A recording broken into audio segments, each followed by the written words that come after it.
வந்து லேசாக ஒன்றும் பாதியமாக அரைச்சி போட்டிருக்கோம். கிரேவி நல்லா திக்காக கிடைக்கணுன்றதுக்கு வேண்டி.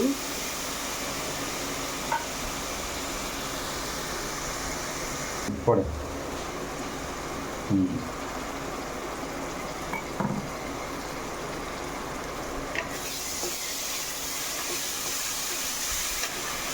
இஞ்சி பூண்டு பேஸ்ட் போட்டு வணக்கிறோம். இந்த ஸ்லோவாக வச்சுக்கலாம்.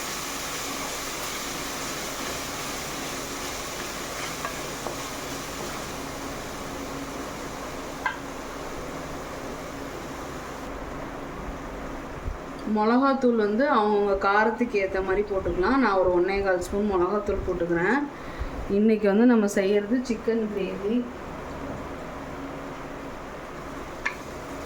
மிளகாத்தூள் எண்ணெய்க்குள்ளேயே போட்டால் நல்லா கலராக இருக்கும் கிரேவி. அதுக்கு வேண்டி எண்ணெய்க்குள்ளேயே போடுறோம்.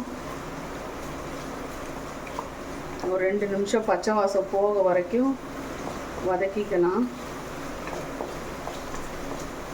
இப்போ பாருங்கள், நல்லா கழுகி வச்சு வாஷ் பண்ணி வச்ச சிக்கனை 1 kg வாங்கியிருக்கோம். அதை அப்படியே போட்டுட்டேன். இது வந்து நல்லா எண்ணெயிலேயே வந்து நல்லா சுருள வணங்கணும்.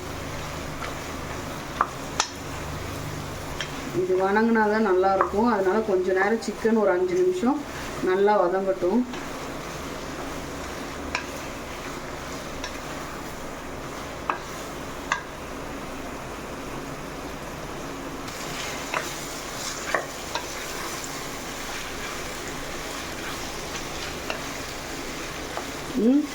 மல்லித்தூள் ஒரு 2 ஸ்பூன் போட்டுக்கிறேன்.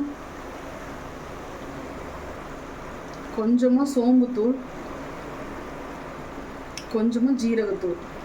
எல்லாமே ஒரு 1/4 ஸ்பூன் போட்டால் போதும். சோம்புத்தூள், ஜீரகத்தூள். உப்பு உங்கள் தேவைக்கான மாதிரி போட்டுக்கங்க. நான் ஒரு 1.5 ஸ்பூன் போட்டுக்கிறேன்.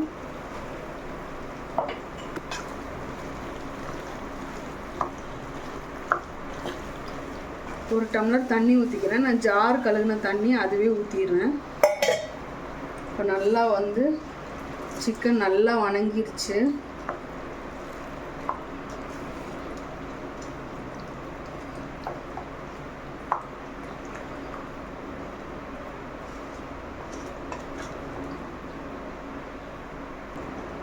இப்போ குக்கரை மூடி ஒரு 2 விசில் விட்டு எடுத்துக்கலாம். அதுக்குள்ளே கறி நல்லா வெந்துடும். ஸ்டீம் நல்லா போயிடுச்சு. எந்த அளவுக்கு வெந்திருக்குன்னு பார்க்கலாம். 2 விசில் தான் விட்டோம். பாருங்கள், கம்மியாக தண்ணி தான் ஊற்றினேன். ஆனால் எவ்வளோ தண்ணி வந்திருக்குன்னு பார்த்தீங்களா? சிக்கன் வெந்துருச்சு.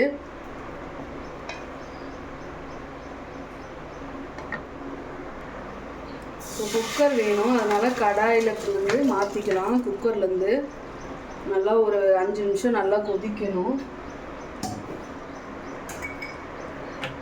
நல்லா 5 நிமிஷம் கொதிக்கட்டும். ஸ்லோவாக வச்சுருங்க. ஒரு மூடி போட்டு லேசாக பாருங்கள், பெப்பர் போட்டுக்கிறேன். கொஞ்சமாக போதும், நிறைய வேண்டாம்.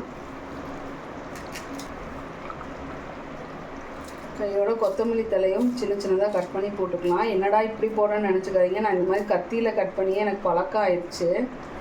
அதனால தான் இந்த மாதிரி.